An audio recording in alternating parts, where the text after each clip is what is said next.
तो रक्षाबंधन से पहले उत्तर प्रदेश सरकार ने पीएम पोषण योजना के तहत परिषदीय और एडेड स्कूलों में कार्यरत 3,53,000 रसोइयों को बड़ी सौगात दी है। मुख्यमंत्री योगी आदित्यनाथ ने कार्यक्रम में 11 रसोइयों को कैशलेस चिकित्सा कार्ड वितरित किए। कार्यक्रम में प्रदेश भर से करीब 1500 रसोइयों ने हिस्सा लिया। जिला और तहसील स्तर पर भी कार्यक्रम आयोजित कर रसोइयों को सम्मानित किया गया।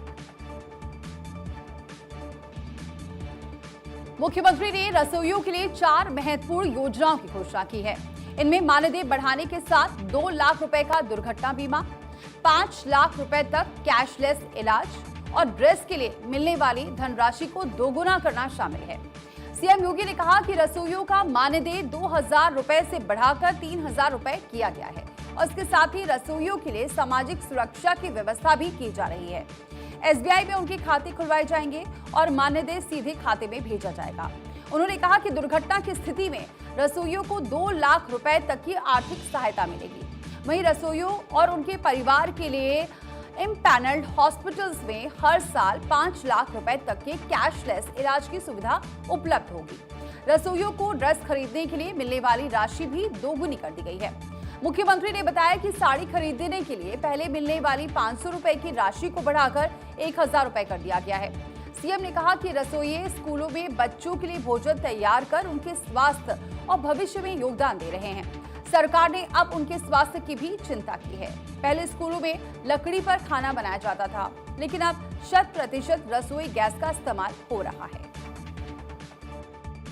शिक्षकों के बारे में भी लोग पहले क्या बोलते थे और आज यूपी के शिक्षकों का सम्मान होता है। यूपी तो प्रारंभ से ही बड़ा समृद्ध रहा है। देश भर में, कम से कम उत्तर भारत के तो विभिन्न राज्यों में, पूर्वोत्तर भारत के राज्यों में हम लोग जाते थे तो इस बात की चर्चा होती थी कि वहां के शिक्षक कहां से आए हैं। यूपी से। अरुणाचल प्रदेश में यूपी के शिक्षक, मध्य प्रदेश में यूपी के शिक्षक, राजस्थान में यूपी के शिक्षक। यूपी शिक्षा की भी भूमि थी। काशी तो प्राचीन काल की हमारी ज्ञान की आराधना की भूमि रही है। लेकिन एक समय में समाजवादी पार्टी ने क्या व्यवस्था बना दी थी कि नकल हमारा जन्मसिद्ध अधिकार है। और जो बाबूजी कल्याण सिंह जी ने प्रदेश को एक पहचान दी थी, समाजवादी पार्टी ने एक झटके में नकल के माध्यम से प्रदेश के अकल को ही नीलाम करने का काम किया था।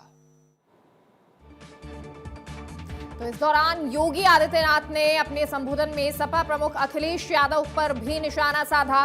उन्होंने कहा कि पिछली सरकार के समय प्रदेश में कानून व्यवस्था की स्थिति खराब थी। आज गुंडा माफिया पर कार्रवाई हुई है और प्रदेश की छवि बदली है। सीएम ने कहा कि 2017 से पहले गरीब का बच्चा नंगे पैर स्कूल जाने को मजबूर था।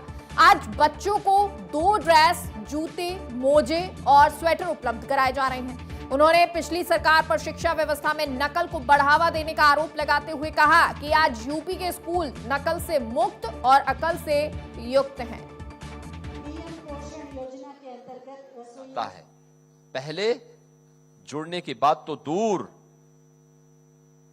देख करके सुन करके ही वहां से वो अपने आप को बाहर कर देता था।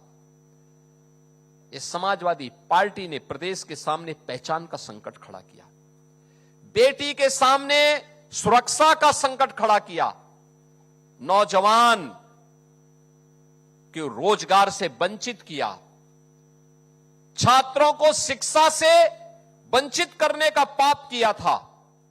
और न उन्होंने रसोइयों की सुनी थी, न आंगनबाड़ी की सुनी थी, न आशा वर्कर की बात सुनी थी, न गांव चौकीदार की बात सुनी थी, न गांव की सुनी थी, न शहर की सुनते थे, न गरीब की सुनते थे, न महिलाओं की सुनते थे। सुनने के लिए समय चाहिए, समय के साथ साथ सामर्थ्य चाहिए, उसे लागू करने के लिए उस प्रकार के संसाधन भी चाहिए। संसाधन के लिए उस प्रकार के संसाधन जुटाने की सामर्थ्य भी चाहिए। और डबल इंजन की भारतीय जनता पार्टी की सरकार ने जब ये जुटाया है, तब आपका मानदेय 1000 से बढ़कर के 3000 होता है। और मानदेय ही नहीं बढ़ रहा है, मानदेय के साथ साथ 2 लाख रुपए का सामाजिक सुरक्षा की गारंटी भी मिल रही है। 5 लाख रुपए का प्रतिवर्ष, यानी 5 लाख रुपए प्रतिवर्ष आप स्वास्थ्य के लिए खर्च कर सकते हैं, पैसा सरकार देगी। तो कार्यक्रम में डिप्टी सीएम ब्रजेश पाठक ने रसोइयों से स्थानीय अंदाज में संवाद किया। उन्होंने कहा कि पहले रसोइयों की सुध लेने वाला कोई नहीं था, लेकिन अब सरकार उनके मानदेय, स्वास्थ्य और सुरक्षा का ध्यान रख रही है। ब्रजेश पाठक ने अपने संबोधन में 2027 के विधानसभा चुनाव का भी जिक्र किया। उन्होंने कहा कि जैसे परीक्षा में प्रदर्शन का मूल्यांकन होता है, वैसे ही जनता 2027 में सरकार के काम का मूल्यांकन करे।